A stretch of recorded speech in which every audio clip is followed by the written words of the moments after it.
여러분, 안녕하세요. 올해 68배 평범한 할머니입니다. 오늘 이렇게 제 이야기를 나누게 된 건 혹시나 저와 비슷한 상황에 계신 분들께 조금이나마 위로가 되었으면 하는 마음에서입니다. 남편이 세상을 떠난 지 이제 2년이 됐습니다. 40년을 함께 산 사람이 하루아침에 떠나니 그 빈자리가 얼마나 크던지요. 매일 아침 일어나면 옆자리가 텅 비어 있고 저녁을 차려놓아도 혼자 먹는 밥상이 너무 쓸쓸했습니다. 그때 딸아이가 전화를 했습니다. 엄마, 혼자 그 큰 집에서 뭐 하세요? 우리 근처로 오세요.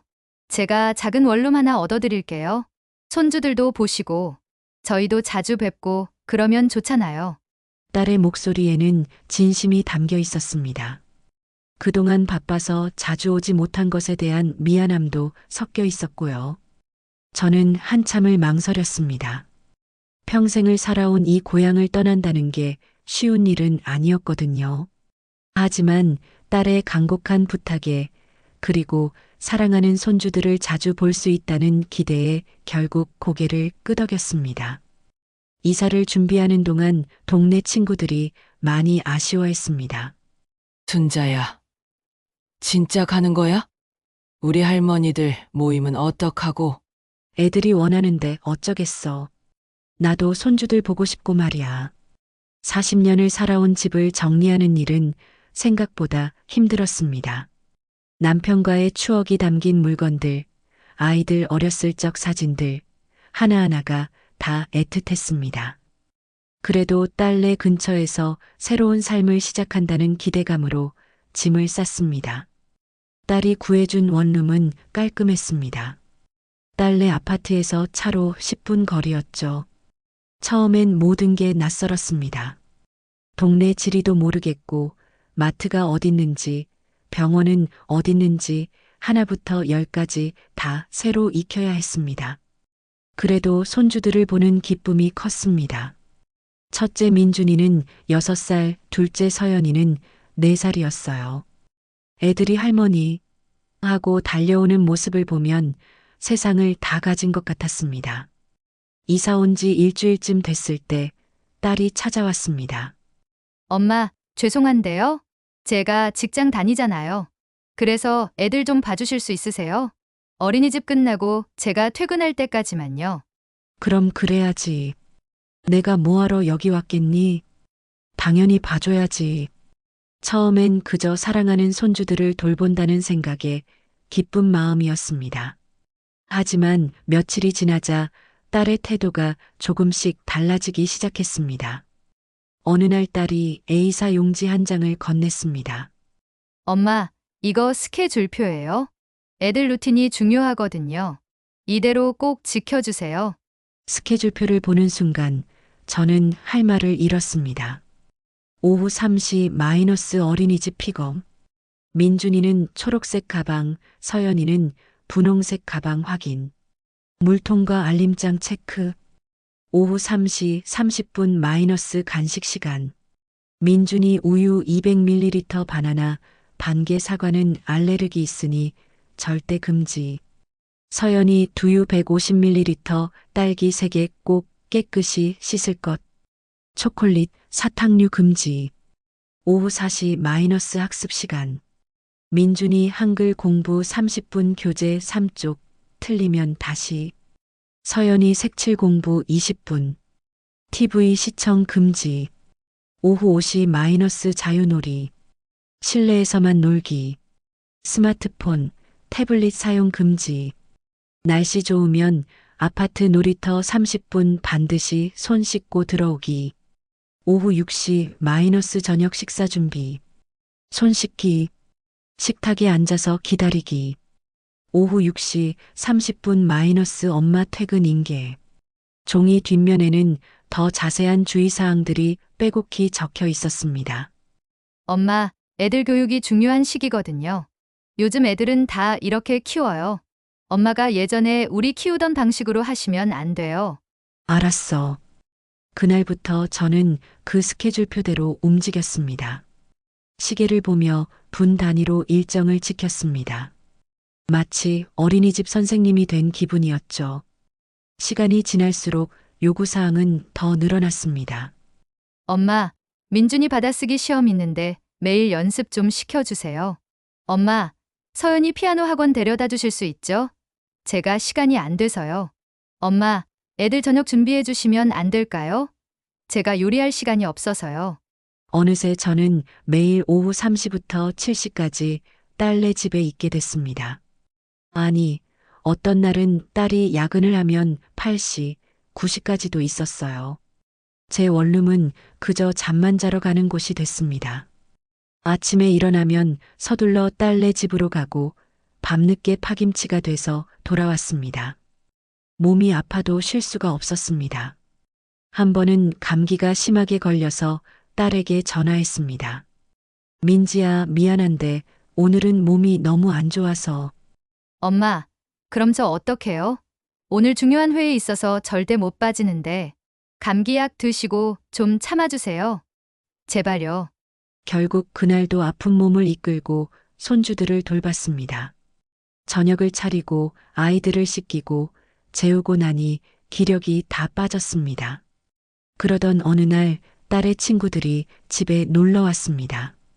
저는 부엌에서 설거지를 하고 있었는데 거실에서 들려오는 대화 소리가 귓가에 꽂혔습니다. 민지야, 너 진짜 좋겠다.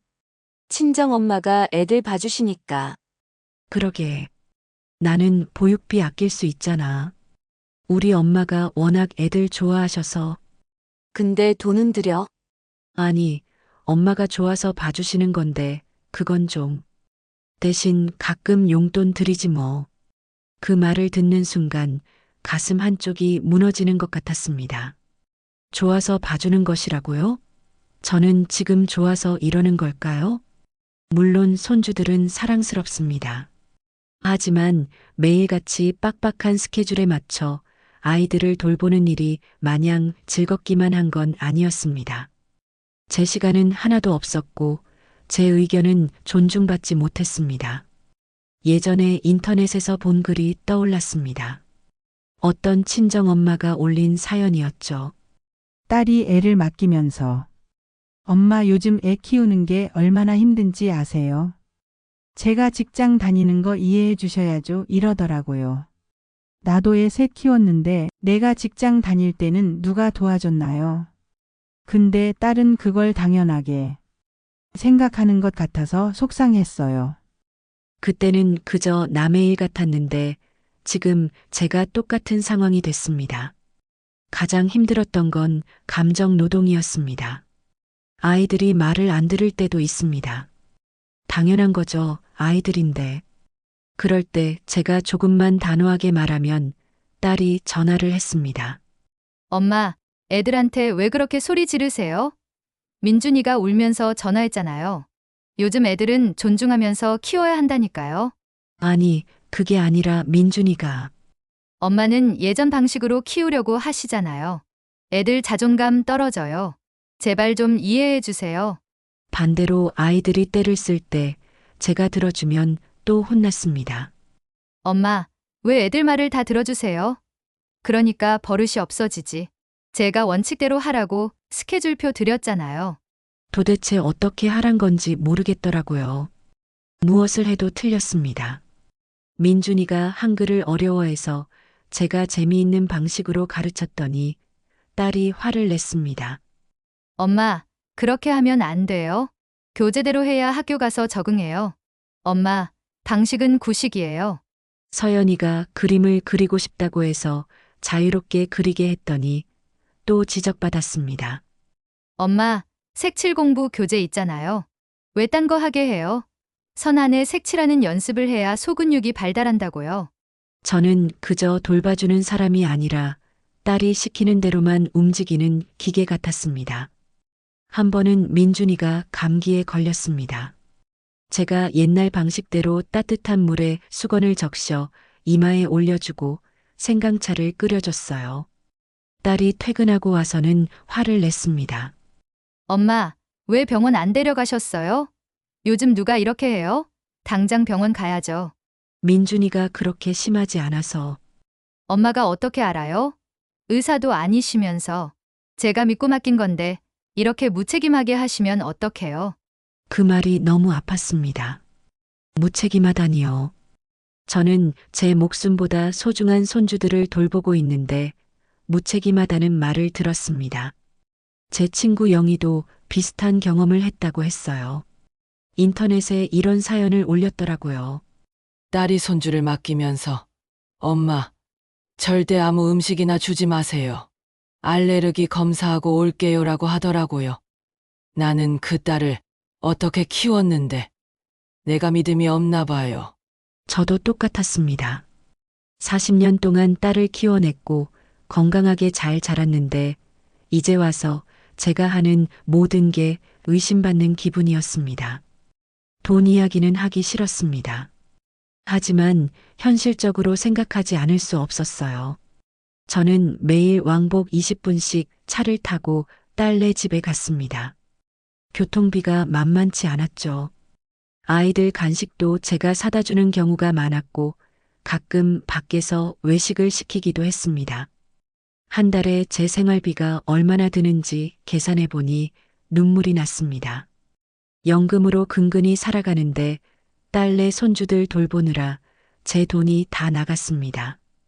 딸은 한 번도 먼저 교통비나 식비를 얘기하지 않았습니다.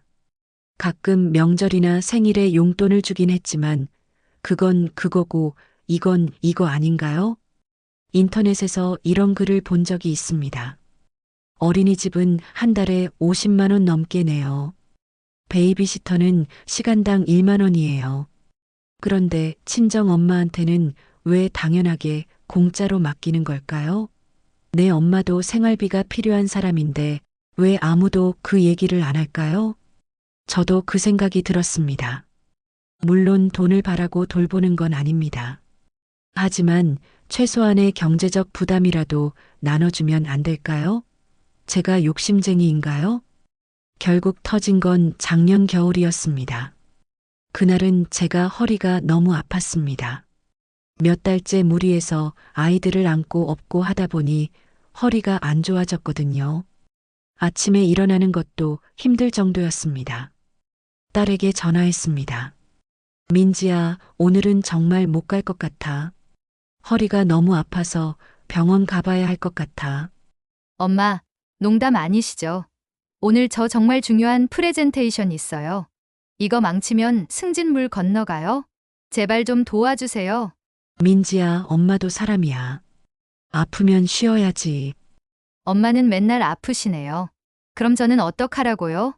엄마가 책임지실 거예요? 그 말에 저는 더 이상 참을 수가 없었습니다. 책임? 내가 책임? 민지야, 엄마가 지난 1년 동안 뭘 했는지. 아니, 매일 아침부터 밤까지 내 아이들 봐줬어. 내 시간은 하나도 없이 내가 적어준 스케줄대로 로봇처럼 움직였어. 내가 아플 때도 피곤할 때도 친구들 만나고 싶을 때도 다 참았어. 그래도 엄마잖아요. 외손주 봐주는 게 당연한 거 아니에요? 당연해? 세상에 당연한 게 어딨니? 나도 내 인생이 있어. 나도 쉬고 싶고 내가 하고 싶은 거 하고 싶어. 그런데 너는 한 번도 나한테 고맙다는 말 안 했어. 단 한 번도. 그날 우리는 크게 싸웠습니다. 평생 딸한테 소리 지른 적 없는데 그날은 정말 화가 났습니다. 그 일이 있고 며칠 동안 딸과 연락을 끊었습니다. 고향의 친구 영숙이에게 전화로 털어놨더니 영숙이가 말했습니다. 손자야, 나도 비슷한 일 겪었어. 아들네 애들 봐주다가 정말 힘들어서 그만뒀어.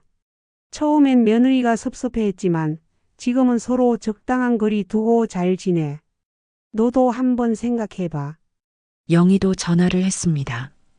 순자야, 고향으로 다시 오는 게 어때? 우리 할머니들 모임 너무 심심해. 너 빠지고 나서 재미가 없어. 여기 와서 우리랑 편하게 살자. 친구들의 말에 눈물이 났습니다. 그동안 제가 왜 이렇게 외로웠는지 알 것 같았어요. 딸네 근처에 살면서도 딸과 손주들과 매일 만나면서도 저는 너무 외로웠습니다. 제가 원한 건 가족으로서의 따뜻함이었는데 제가 받은 건 돌봐주는 사람으로서의 의무였습니다. 일주일 후 딸이 찾아왔습니다. 눈이 퉁퉁 붓고 왔더라고요. 엄마, 미안해요. 제가 너무했어요. 하지만 저는 이미 마음을 정했습니다. 민지야, 엄마는 고향으로 돌아가려고 해. 엄마, 왜요? 제가 잘못했다니까요. 다시는 안 그럴게요. 아니야. 너 잘못이 아니야. 그냥 엄마도 엄마의 인생을 살고 싶어. 엄마도 친구들 만나고 내가 하고 싶은 거 하면서 살고 싶어. 그럼 애들은요? 엄마 없으면 저 어떡해요? 민지야, 애들은 내 아이들이야. 내가 키워야지. 엄마가 도와주는 건 좋지만 전부 맡아서는 안 돼. 너도 엄마 노릇 제대로 해야 돼. 딸은 한참을 울었습니다. 저도 울었고요. 하지만 제 결정은 변하지 않았습니다. 한 달 후, 저는 다시 고향으로 돌아왔습니다. 집은 그대로였습니다. 1년 동안 비어 있었지만 딸이 가끔 와서 청소해뒀더라고요. 집에 들어서는 순간 마음이 편안해졌습니다. 동네 친구들이 반겨줬습니다. 순자야, 드디어 왔구나. 우리 순자 엄청 고생했겠다. 이제 여기서 편하게 살자. 친구들과 함께 동네를 걸었습니다. 할머니들 모임에도 다시 나갔고 게이트볼도 했습니다. 하고 싶었던 서예도 다시 시작했어요. 무엇보다 좋은 건 제 시간이 생겼다는 겁니다. 아침에 일어나서 무엇을 할지 스스로 정할 수 있다는 것. 누구 눈치 보지 않고 쉬고 싶으면 쉴 수 있다는 것. 이게 이렇게 소중한 줄 몰랐습니다. 물론 딸과의 관계가 완전히 끝난 건 아닙니다. 한 달에 한두 번 딸이 아이들 데리고 고향에 옵니다. 그때는 할머니로서 손주들을 반갑게 맞이합니다. 맛있는 음식도 해주고 함께 놀아주고 용돈도 줍니다. 하지만 예전처럼 매일 돌봐주지는 않습니다. 일주일에 한두 번 제가 할 수 있는 만큼만 도와줍니다. 처음에 딸은 힘들어했습니다. 어린이집 시간을 연장하고 남편과 돌아가며 육아 분담을 했다고 하더라고요. 하지만 시간이 지나니 딸도 변했습니다. 엄마, 제가 엄마 고생을 너무 몰랐어요. 직접 애들 키워보니까 정말 힘들더라고요. 그동안 엄마가 얼마나 힘드셨을지. 그제야 딸이 진심으로 사과했습니다. 그리고 제게 그동안의 감사 인사를 했습니다. 엄마, 그동안 고마웠어요. 정말 많이 도와주셨어요. 저는 그걸 당연하게 생각했던 것 같아요. 그 말을 듣는 순간 그동안의 서운함이 조금은 풀렸습니다. 고향에 돌아오고 나서 비슷한 상황을 겪었던 할머니들을 많이 만났습니다. 영희는 아들네 애들 봐주다가 며느리와 갈등이 생겨서 그만뒀다고 합니다. 며느리가 자기 방식대로 안 하면 화내더라고. 나는 내 방식이 있는데 자꾸 무시당하는 것 같아서 속상했어. 그래서 나 이제 못 봐준다 했지. 정숙이는 딸네 애들 봐주다가 건강을 해쳤다고 합니다. 무릎이 안 좋아서 병원 다니는데 딸이 엄마 그래도 오셔야죠 이러는 거야. 내 건강보다 애들이 우선이라는 식으로. 그래서 정말 화가 나서 고향으로 돌아왔어. 순이는 경제적인 문제로 갈등이 있었다고 합니다. 애들 봐주면서 내 연금으로 간식도 사주고 외식도 시키고 했는데 딸은 한 번도 그 얘기를 안 하더라고. 나중에 용기 내서 교통비라도 줄 수 있니? 라고 했더니 엄마 돈 때문에 그러세요? 라고 하더라. 그 말에 너무 서러워서 더 이상 못 봐주겠다고 했지. 이렇게 많은 할머니들이 비슷한 아픔을 가지고 있었습니다. 저는 이 이야기를 통해 젊은 부모님들께 말씀드리고 싶습니다. 부모님은 무료 베이비시터가 아닙니다. 물론 손주들을 사랑하고 도와주고 싶어 합니다. 하지만 그것이 의무는 아닙니다. 부모님도 자신의 인생이 있습니다. 평생 일하고 자식 키우고 이제야 좀 쉴 수 있는 시간을 갖게 된 분들입니다. 그분들의 시간을 존중해 주세요. 도움을 받는다면 감사함을 표현해 주세요. 당연하다는 생각은 관계를 망칩니다. 작은 말 한마디, 엄마 고마워요라는 말이 얼마나 큰 힘이 되는지 모릅니다. 부모님의 방식을 존중해 주세요. 요즘 육아법이 다를 수는 있지만 부모님도 여러분을 잘 키워낸 분들입니다. 모든 것을 통제하려 하지 말고 어느 정도는 믿고 맡겨주세요. 경제적인 부분도 생각해 주세요. 교통비, 식비 등 부모님이 부담하는 비용이 있습니다. 먼저 챙겨주는 마음이 필요합니다. 무엇보다 부모님의 건강을 챙겨주세요. 아프다고 하시면 믿어주시고 쉬게 해주세요. 부모님은 슈퍼맨도 슈퍼우먼도 아닙니다. 요즘 저는 정말 행복합니다. 아침에 일어나서 커피 한 잔 마시며 창밖을 봅니다. 서두를 필요가 없습니다. 오늘 뭘 할까 천천히 생각합니다. 화요일과 목요일에는 친구들과 게이트볼을 합니다. 서툴지만 재미있어요. 다 같이 웃고 떠들며 운동하는 게 즐겁습니다. 수요일에는 서예 교실에 갑니다. 붓으로 글씨를 쓰는 게 마음을 평안하게 해줍니다. 집중하다 보면 시간 가는 줄 모릅니다. 금요일 오후에는 할머니들 모임이 있습니다. 다 같이 찻집에 모여서 수다 떨고 가끔은 등산도 가고 온천 여행도 갑니다. 주말에는 텃밭을 가꿉니다. 상추, 고추, 토마토를 심었는데 제가 키운 채소로 밥을 해 먹으면 세상 어떤 음식보다 맛있습니다. 가끔 딸이 아이들 데리고 오면 그때는 온 마음을 다해 손주들을 맞이합니다. 하루 이틀 함께 지내면서 맛있는 것도 해주고 재미있게 놀아줍니다. 그리고 딸내가 돌아가면 다시 제 일상으로 돌아옵니다. 이게 제가 원했던 삶입니다. 가족도 사랑하지만 저 자신도 사랑하는 삶입니다. 후회는 없을까? 가끔 밤에 누워서 생각합니다. 제가 너무 이기적인 걸까? 딸이 힘들 텐데 제가 도와줘야 하는 게 아닐까? 하지만 곧 생각을 바꿉니다. 저는 이기적인 게 아닙니다. 제 인생을 사는 겁니다. 딸도 이제는 이해합니다. 처음엔 서운해했지만 지금은 제 선택을 존중해 줍니다. 오히려 딸이 더 성장한 것 같아요. 육아를 직접 하면서 엄마로서, 아내로서, 직장인으로서의 균형을 찾아가고 있습니다. 손주들과의 관계도 좋습니다. 예전처럼 매일 보지는 않지만 한 달에 한두 번 만날 때 더 특별합니다. 아이들도 할머니 집 가는 날을 손꼽아 기다린다고 합니다. 후회는 없습니다.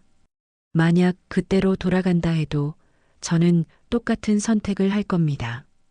요즘 젊은 부모들은 육아에 대한 정보가 많습니다. 인터넷, 책, 강의 등을 통해 최신 육아법을 배웁니다. 그것 자체는 좋은 일입니다. 하지만 그것이 부모님 세대의 경험을 무시하는 근거가 되어서는 안 됩니다. 우리 세대도 나름의 방식으로 아이들을 잘 키워냈습니다. 물론 지금과는 다를 수 있습니다. 하지만 틀린 것이 아니라 다른 것입니다. 딸이 제게 말했습니다. 엄마, 요즘은 이렇게 해요. 엄마, 당식은 구식이에요.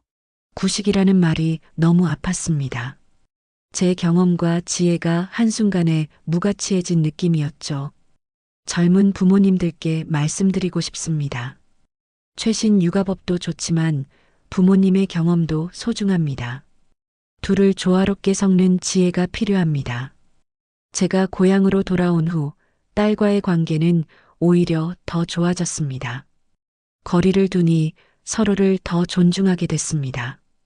매일 보면서 쌓였던 작은 불만들이 사라지고 만날 때마다 반가워졌습니다. 딸도 변했습니다. 예전에는 당연하게 여겼던 것들을 이제는 감사하게 생각합니다. 엄마, 이번 주말에 시간 되세요? 애들 데리고 놀러 가고 싶은데 같이 가실래요?